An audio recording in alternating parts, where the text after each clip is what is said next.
তোড়া বাঁধছিল। রাজমোহন ও দীপনারায়ণের মোটর আগে পিছে ফটক দিয়ে প্রবেশ করছে দেখে চোখ বিস্ফারিত করে চেয়ে রইল।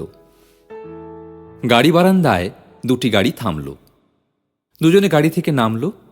রাজমোহন তার খাস চাকর শেওলালকে ডেকে বলল, শেওলাল, আমরা বসবার ঘরে যাচ্ছি, শরবত নিয়ে এসো। শেওলালকে দেখেই চেনা যায় ধূর্ত প্রকৃতির লোক।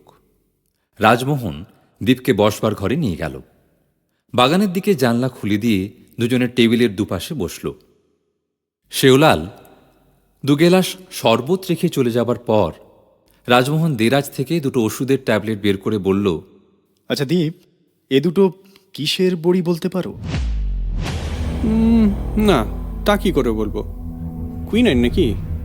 একরকম দেখতে হলেও দুটো কিন্তু এক জাতের বড়ি নয়। একটি মারাত্মক বিষ, খেলেই মৃত্যু। অন্য